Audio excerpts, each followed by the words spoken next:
आहार क्रांति नाम के एक नए मिशन की पहल। आहार क्रांति मिशन का लक्ष्य पोषक संतुलित आहार की जरूरतों को समझना। विज्ञान भारती और global India scientist and technocrat forum से मिलकर उत्तम आहार उत्तम विचार के लक्ष्य को लेकर यह मिशन किया गया है।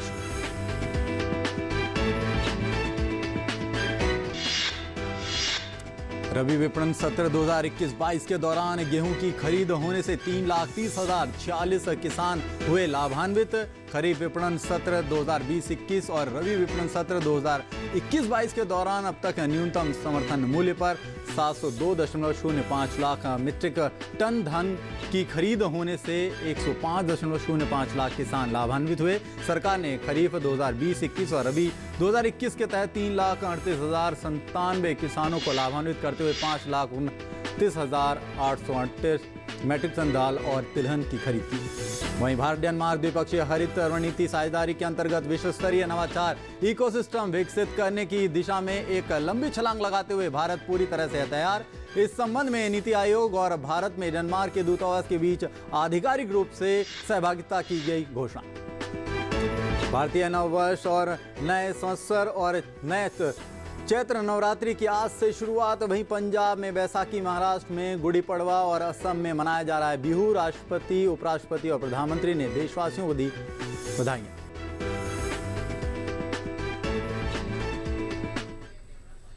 नमस्कार, मैं हूं मुकेश शुक्ला और आप देख रहे हैं किसान समाचार। खबरों की शुरुआत करते हैं। केंद्रीय मंत्री डॉक्टर हर्षवर्धन ने आहार क्रांति नाम के एक नए मिशन की पहल की। आहार क्रांति आंदोलन का उद्देश्य भारत और पूरे विश्व के सामने पेश ढेर सारी भूख और बहुत सारी बीमारियों की समस्या का समाधान तलाशना है।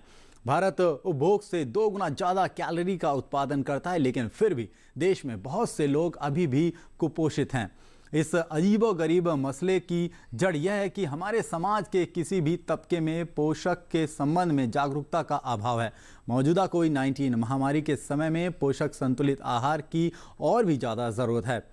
एक स्वस्थ शरीर ही ज़्यादा रोग प्रतिरोधक क्षमता और उच्च सहन शक्ति से इस संक्रमण का मुकाबला कर सकता है। यह आंदोलन भूख की विकराल समस्या का समाधान करने के लिए लोगों को अपने पारंपरिक भारतीय खान पान को, स्थानीय फलों और सब्जियों की उपचार की शक्ति को, इस तरह संतुलित आहार को अपनाने के लिए प्रेरित करेगा।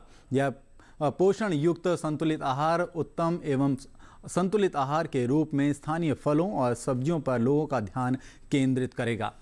विज्ञान भारती और global scientist and technocrat forum का लक्ष्य आहार क्रांति को पूरे विश्व के लिए एक मॉडल बनाना है। यह मिशन एक साथ विभिन्न आयामों में कायम करेगा। उद्देश्य के तौर पर यह बेहतर जागरूकता, बेहतर पोषण और बेहतर कृषि को प्रोत्साहित करेगा।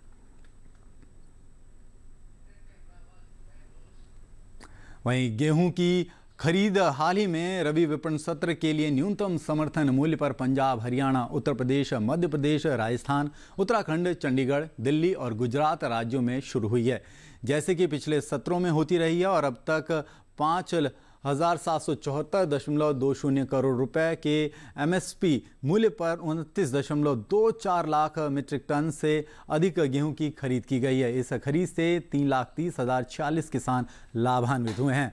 वर्तमान खरीफ 2020-21 में धान की खरीद इसकी बिक्री वाले राज्यों में सुचारू रूप से जारी है। 11 अप्रैल 2021 तक 702.05 लाख मीट्रिक टन से अधिक धान खरीदा जा चुका है, जबकि पिछले वर्ष की इसी समान अवधि में 623.47 लाख मीट्रिक टन धान खरीदा गया था। मौजूदा खरीफ विपणन सत्र में लगभग 105.05 लाख किसानों को पहले ही MFP मूल्य पर 1,32,548.26 करोड़ रुपए का भुगतान करके खरीद कार्यों से लाभान्वित किया जा चुका है। खरीफ 2020-21 और रबी 2021 के तहत 11 अप्रैल 2021 तक सरकार द्वारा अपनी नोडल एजेंसियों के माध्यम से 5,29,848.45 मीट्रिक टन मूंग, उड़द, चना, मसूर, मूंगफली की फली, सरसों के बीज और सोयाबीन की खरीद MFP मूल्यों पर की गई है। इस खरीद से तमिलनाडु, कर्नाटक, आंध्र प्रदेश, मध्य प्रदेश, महाराष्ट्र, गुजरात, उत्तर प्रदेश, तेलंगाना, हरियाणा और राजस्थान के 3,38,097 किसानों को 2,790.72 करोड़ रुपए का लाभ हुआ है। न्यूनतम समर्थन मूल्य योजना के तहत ही पंजाब, हरियाणा, राजस्थान, मध्य प्रदेश, महाराष्ट्र, गुजरात, तेलंगाना, आंध्र प्रदेश, ओडिशा और कर्नाटक राज्यों के कपास की खरीद का कार्य भी सुचारू रूप से जारी है। 11 अप्रैल 2021 तक 18,86,498 किसानों से 26,719.51 करोड़ रुपए के एमएफपी मूल्य पर कपास की 91,89,378 गांठों को खरीदा जा चुका है।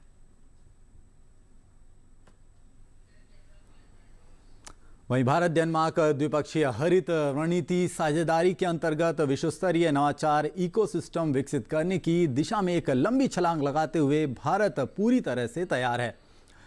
भारत डेनमार्क द्विपक्षीय हरित रणनीति साझेदारी किस तरह से काम करेगी, इसको हम बताते हैं आपको विस्तार से। भारत डेनमार्क द्विपक्षीय हरित रणनीति साझेदारी के अंतर्गत अटल नवाचार मिशन AIM के रूप में विश्वस्तरीय नवाचार इकोसिस्टम विकसित करने की दिशा में एक लंबी छलांग लगाने के लिए भारत यहां पर पूरी तरह से एक बार फिर से प्रतिबद्ध है। इस संबंध में भारत के प्रतिष्ठित policy think tank NITI Aayog और भारत में डेनमार्क के दूतावास के बीच आधिकारिक रूप से सहभागिता की घोषणा की गई है और इस महत्वाकांक्षी साझेदारी के तहत भारत में स्थिति डेनमार्क का इनोवेशन सेंटर भारत के AIM नीति आयोग की वर्तमान और भविष्य की विभिन्न गतिविधियों और इसके लाभार्थियों को मदद करने के लिए AIM के साथ सहयोग करेगा। साथ ही भारत में स्थित डेनमार्क का ये इनोवेशन सेंटर SDG लक्ष्यों को हासिल करने की दिशा में वैश्विक नवाचार हरित आर्थिक साझेदारी को विकसित करेगा।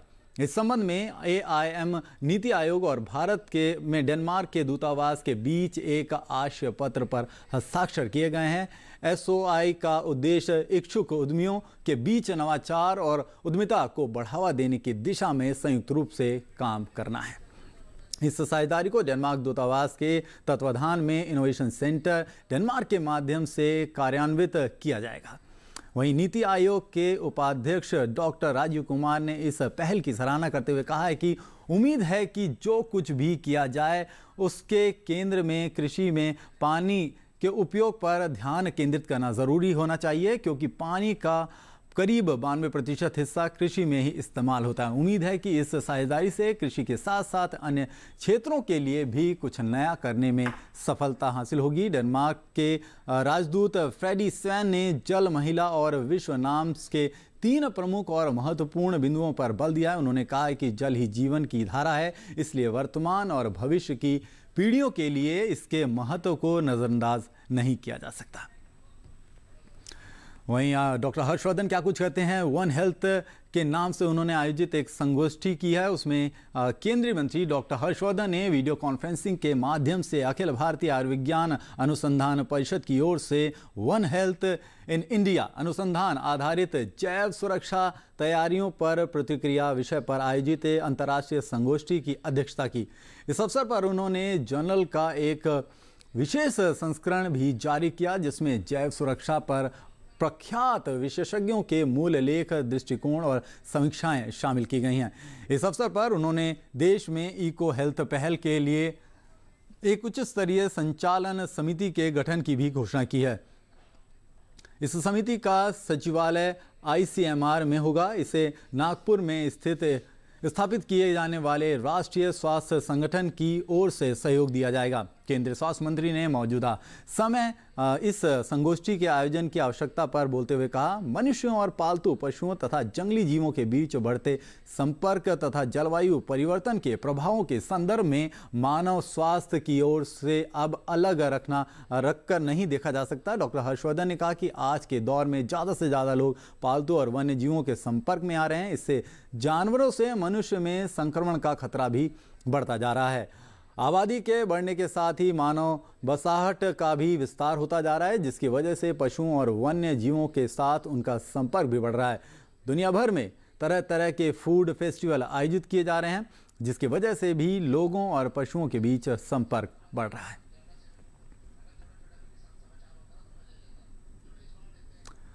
वहीं भारतीय कृषि अनुसंधान परिषद ICMR के वैज्ञानिकों की एक टीम को खेती करने के तरीके को प्रयोगशाला से खेत तक ले जाने संबंधी जानकारी का प्रसार करने में उत्कृष्ट प्रदर्शित करने के लिए एक राष्ट्रीय कृषि पत्रिका एग्रीकल्चर टुडे की ओर से पुरस्कृत किया गया है। उनके काम को यह मान्यता इसलिए भी दी गई है कि इससे लेह जैसे दूर दराज के क्षेत्रों में जीविकोपार्जन की स्थिति के साथ साथ उत्पादन व्यवस्था में काफी सुधार आया है।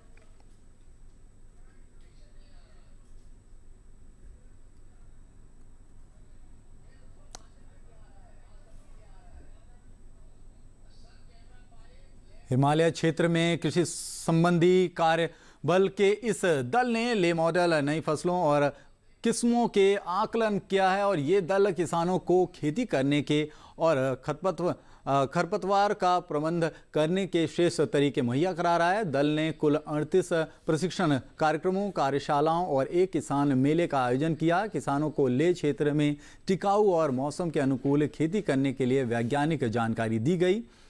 हिमालय क्षेत्र के कृषि संबंधी कार्यबल ने 6 कारकों डाटाबेस का विकास, निगरानी, संवेदनशीलता, आकलन, अनुकूलता, शोध, पायलट अध्ययन पर काम किया। दल ने क्षमता निर्माण और प्रशिक्षण कार्यक्रमों का आयोजन किया। कृषि कार्यबल के सदस्यों ने किसानों तक जानकारी के प्रसार, उनके क्षमता निर्माण और प्रशिक्षण के लिए काम किया। प्रशिक्षण से लेह क्षेत्र के लोगों की जीविकोपार्जन क्षमता में वृद्धि होने के साथ साथ उनके उत्पादन व्यवस्था काफ़ी सुधार आया है। एग्रीकल्चर टुडे ग्रुप द्वारा वर्चुअल माध्यम से award ceremony for agriculture extension आयोजित पुरस्कार ICMR national bureau of soil survey and land use planning में कार्यरत मुख्य वैज्ञानिक डॉक्टर M रघुवंशी ने ग्रहण किया। वहीं उत्तराखंड के उधम सिंह नगर के दिनेशपुर इलाके में कल गेहूं की फसल में आग लगने से फसल जलकर राख होने का मामला सामने आया। फिलहाल आग कैसे लगी इसकी जानकारी सामने नहीं आई है, लेकिन बताया गया है कि अभी तक मौसम में इतनी गर्मी नहीं है कि आग लगने की घटना हो। जांच के बाद ही इसकी सच्चाई सभी के सामने आएगी, लेकिन गरीब लोगों की कठिन मेहनत पर पानी तो फिर ही गया है। लोगों का कहना है कि सरकार इन किसानों की सुध ले और कोई मुआवजे का ऐलान करे ताकि इन गरीबों को नुकसान से बचाया जा सके। एक किसान ने बताया, यहां अज्ञात कारणों से आग लगी है। 6 एकड़ गेहूं जलकर राख हो गया है। गांव के लोगों ने ही आग पर काबू पाया। वहीं फायर ब्रिगेड आग बुझाने के बाद वहां पर पहुंची। यहाँ पे जो खेत जले बहुत ही गरीब लोगों के जले, हमारे अनुसूचित जनजाति के लोग हैं, उसमें मेरा भी खेत जल चुका है। लगभग 6 एकड़ गेहूं जलकर राख हो गया है और अभी तक फायर ब्रिगेड जलने आगे बुझाने के बाद यहाँ पे पहुँची। सूचना शुरू में ही दे दी गई थी, लेकिन फायर ब्रिगेड बहुत लेट पहुँची है, जिससे गाँव के लोगों ने ही आग पे काबू पाया और ट्रैक्टर द्वारा गेहूँ की जुताई की गई और ट्रैक्टर से जुताई करते हुए गेहूँ का भी नुकसान हुआ है। सर, हमारी यहाँ पर 1.5 एकड़ ज़मीन मैंने पैसे से ठेका ले रखा है। नेतानगर और शिशिर का खेत है और मैं घर पे था। आग कैसे लगी ये मुझे जानकारी भी अभी तक आया नहीं। अब सब आदमी जानकारी ले रहा है, कैसे लगा, क्या हुआ। यहाँ जितने भी आदमी थे सबकी गेहूँ खड़ा था। अब 1-2 दिन में कटने वाली थी। अब किसी को गेहूँ अभी तक कटा नहीं, सब यहाँ गेहूँ जल गया और आदमी यहाँ की हर गाँव का आदमी आकर यहाँ सुरक्षित किया। थोड़ा फसल बचा ना कि बराबर। वहीं 5वें चरण में उत्तर बंगाल की जिन सीटों पर चुनाव होना है उनमें चाय बागान श्रमिकों का खासा प्रभाव है। यही वजह है कि सभी राजनीतिक दल चाय बागान श्रमिकों के लिए वायदे कर रहे हैं। चाय बागान श्रमिकों की मांग का राज्य के चुनाव पर क्या होगा असर, इस बारे में हमारे संवाददाता अजय विक्रम सिंह की ये खास रिपोर्ट देखिए।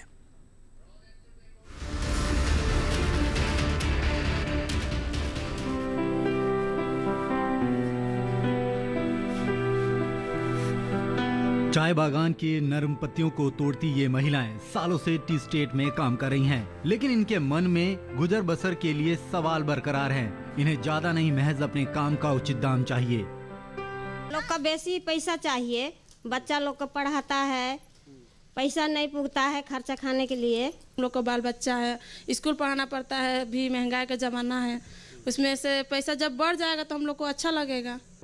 राज्य में तकरीबन 5 लाख चाय बागान श्रमिक परिवार हैं। इस लिहाज से चाय बागान श्रमिकों के मुद्दे और उम्मीदें तकरीबन 25 लाख लोगों को प्रभावित करते हैं। चाय बागान श्रमिकों की सबसे बड़ी मांग उनका दैनिक वेतन बढ़ाए जाने की है। अभी इन्हें 202 रुपए प्रतिदिन के हिसाब से वेतन मिलता है, जिसमें 24 किलो पत्ती प्रतिदिन तोड़नी होती है। इन लोगों की मांग है कि इनका दैनिक वेतन 350 किया जाए, जिससे यह सम्मान से अपना जीवन जी सकें। हम लोग का गुजारा नहीं होता है। बच्चा सबको स्कूल पढ़ाना होता है, ट्यूशन पढ़ाना होता है, घर का खर्चा है, पब्लिक काम ज़्यादा नहीं मिलता है। ये बारिश का वजह से काम नहीं होता है पब्लिक काम, तो हम लोग का बगान का काम से रोजी रोजगार नहीं चलता है। बहुत सारा दिक्कत है हम लोग का, कोई चीज़ का सुविधा नहीं है हम लोग का। बगान में भी कोई चीज़ का सुविधा नहीं है।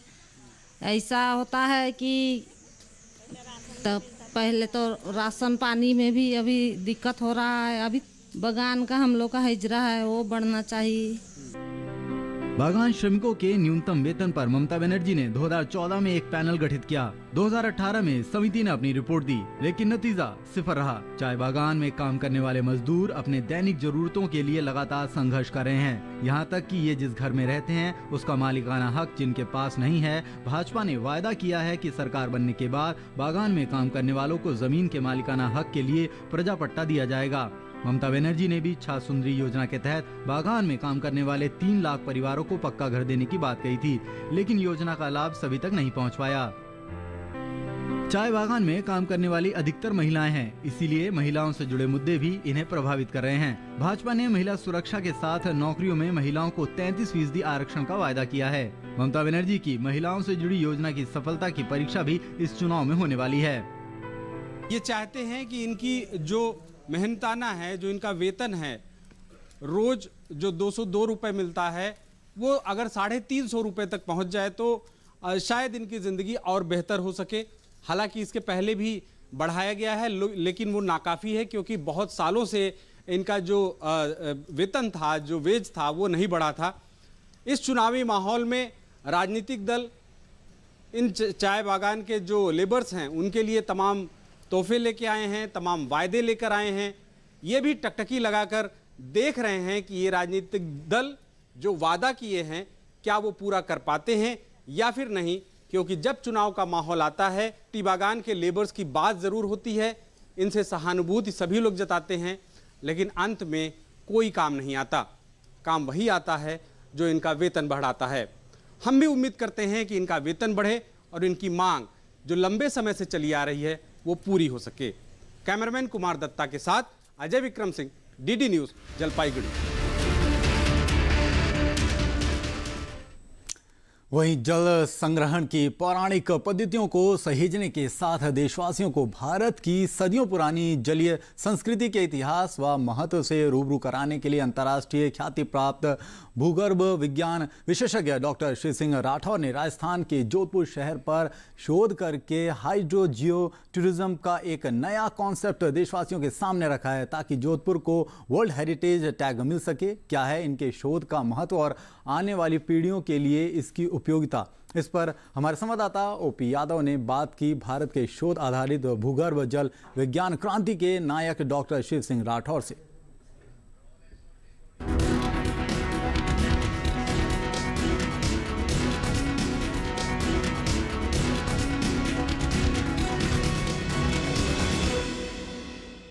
मरु प्रदेश राजस्थान में जल की महत्ता हर इंसान जानता है, क्योंकि यहाँ पे पानी कम रहता है, लेकिन जो यहाँ की जीविका है उसको लेकर लोग जागरूक रहते हैं और जल संरक्षण के साथ काम करते रहते हैं। पानी की महत्ता को ध्यान में रखते हुए एक हमारे साथ डॉक्टर मौजूद हैं, डॉक्टर शिव सिंह राठौर। इन्होंने जियोलॉजी में पीएचडी की है और जो रिजर्वायर हैं हमारे जलाशय हैं उनको किस तरह सहेजा जाए इस पर अनुसंधान किया है। आइए जानते हैं इस अनुसंधान का क्या महत्व है और भविष्य में इससे समाज और राष्ट्र को कितना फायदा होगा। डॉक्टर साहब, आपने जो पीएचडी की है बहुत महत्वपूर्ण विषय पर की है, ये विषय क्या है और इसमें किस तरह आपने अध्ययन किया और कितना समय आपको लगा? आप देखिए, विश्व के अंदर जो भी सभ्यताएं आज तक विकसित हुई है वो जल के किनारे पर विकसित हुई है। अगर जल नहीं है तो वहाँ सभ्यता विकसित नहीं हो सकती है। सभ्यताओं के बाद में आप देखेंगे जैसे नगर और जिले बने हैं, उसके अंदर सबसे पहले पीने के पानी की उपलब्धता को मद्देनजर रखते हुए उस शहर का, उस जगह का विकास हुआ है। किसी भी आप जिले को देख लीजिए, उसमें जहाँ किला बना है, जो शासक थे जो किला बनाते थे उससे पहले उसके पास वो वाटर बॉडी देखते थे। तो दो तरह की वाटर बॉडीज़ हमारे यहाँ पर है, एक नेचुरल जो अपन कहते हैं प्राकृतिक, और दूसरा है परंपरागत जल स्रोत।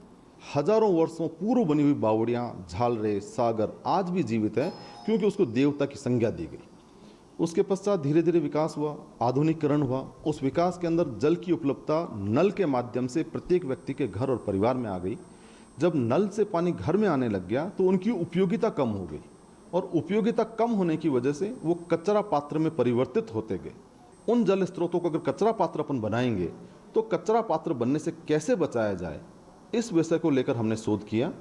उस शोध में हमने एक नया टर्म दिया जो विश्व में पहली बार प्रयोग में लाया गया, जिसका नाम है हाइड्रो जियो टूरिज्म।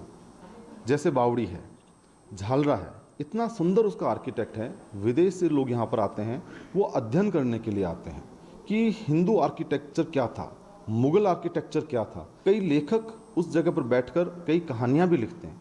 वहाँ एक अच्छा कॉफ़ी शॉप हो, वहाँ वॉकवे हो, वहाँ पर कई माइग्रेटरी बर्ड्स आती हैं, बर्ड वॉचिंग के लिए लोग आते हैं, फोटोग्राफी के लिए लोग आते हैं, रॉयल वेडिंग की साइट्स वहाँ डेवलप हो सकती है।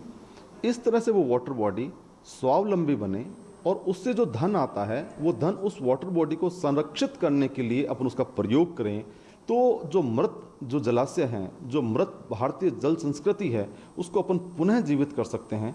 इसके लिए हमने हाइड्रो जियो टूरिज्म के ऊपर काम किया। आपने जोधपुर पे ये अनुसंधान किया, शोध में कितने रिजर्वायर आपको वो पता चले और वर्तमान में उनकी क्या स्थिति है और कैसे हम इनको संरक्षित कर सकते हैं? जोधपुर जैसे कि पश्चिमी राजस्थान का है, जब नाम आता है राजस्थान का तो लोग ये सोचते हैं कि वहाँ बहुत ज़्यादा मिट्टी होगी, पानी की उपलब्धता कम होगी। जब मैंने शोध किया तो चौंकाने वाले आंकड़े हमारे सामने ये थे कि जोधपुर शहर, मैं पूरे जोधपुर ज़िले की बात नहीं कर रहा हूँ, मात्र जोधपुर शहर के अंदर मैंने मेरे शोध कार्य में 1000 परंपरागत और प्राकृतिक जल स्तरों को नाम इसके अंदर उल्लेखित किया है, जिसके अंदर 114 बावड़ी है, झालरे हैं, नाडे हैं, टांके हैं, सागर है, कुएं हैं, और भी जो परंपरागत जल स्रोत होते हैं वो जल स्रोत हैं। और प्राकृतिक जल स्रोत भी वहाँ पर बहुत ही सुंदर है, जैसे कायलाना है, बालसमंद है, उमेद भवन के पास में एक तालाब बना हुआ है। इस तरह से सारे प्राकृतिक और परंपरागत 1000 जल स्रोतों को मैंने मेरे शोध कार्य के अंदर लिपिबद्ध किया है। आज की अगर हम संदर्भ में बात करें, आप फिर से डीएससी कर रहे हैं, इस शोध में क्या नया कुछ होगा? जो वर्तमान शोध है वो कितने पेज का है सर, और इसकी सारगर्भिता क्या है? हमने सोचा कि राजस्थान के कुछ जिले चिन्हित किए जाएं, उन जिलों के अंदर कितने जलाशय हैं, जल स्रोत हैं जो अच्छी कंडीशन में हैं या टूट रहे हैं तो उनको कैसे ठीक किया जा सकता है, उन सबको लिपिबद्ध करके हाइड्रो जियो टूरिज्म के रूप में इनको हम किस तरह से विश्व के मानचित्र पे ला सकते हैं। यूनेस्को के साथ मिलकर हम किस तरह से इनको वर्ल्ड हेरिटेज टैग दिलवा सकते हैं, जिससे राजस्थान के अंदर पर्यटन बढ़े, राजस्थान की जल संस्कृति वो जीवित रहे। इसको लेकर जो मैंने पीएचडी की थी वो लगभग 264 पेज की पीएचडी है, जिसमें हमने जोधपुर में बढ़ता हुआ भूजल स्तर, किस तरह से आप वाटर बॉडीज बचा सकते हैं, हाइड्रो जियो टूरिज्म कैसे बढ़ सकता है, वाटर पॉल्यूशन हो रहा है, मछलियाँ मर रही है, उसके अंदर हैवी मेटल्स बढ़ रहे हैं, इनको कैसे नियंत्रित किया जा सकता है। इन उद्देश्य के साथ में हमने पीएचडी का रिसर्च किया था। और जो डीएससी कर रहे हैं वो राजस्थान में कुछ ज़िले हैं, हम चाहते हैं कि राजस्थान में 20-25 इस तरह की वाटर बॉडीज़ को हम डेवलप करें, तो जो यहाँ पर्यटक आ रहा है, जो यहाँ के किले, यहाँ की संस्कृति देखता है, वो यहाँ आकर यहाँ की जल संस्कृति, क्योंकि पश्चिमी राजस्थान में जो व्यक्ति जल संस्कृति देखेगा वो समझ सकता है कि जल की महत्वता जो पश्चिमी राजस्थान के अंदर शासकों के और नागरिकों के द्वारा रही है वो अनुकरणीय है। इस उद्देश्य को लेकर हमने डीएससी में करीब 6 जिले राजस्थान में हम चिन्हित किए हैं। अनेकों बावड़ी, झालरे, जल स्रोत हम व्यक्तिगत जाकर उसको देख चुके हैं, उनके ऊपर हमारा लेखन कार्य अभी चल रहा है। संपूर्ण होने पर हम वर्ल्ड हेरिटेज टैग के लिए और हाइड्रो जियो टूरिज्म के रूप में इनको प्रमोट करने के लिए हम इस पर कार्य करेंगे।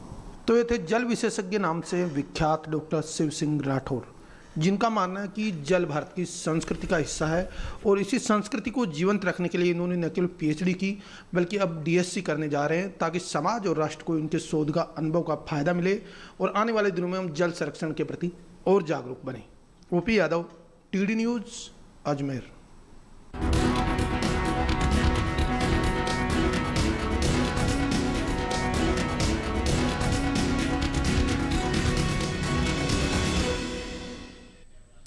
तो किसान समाचार के इस अंक में फिलहाल इतना ही। हमारी पूरी टीम को दीजिए इजाजत। नमस्कार।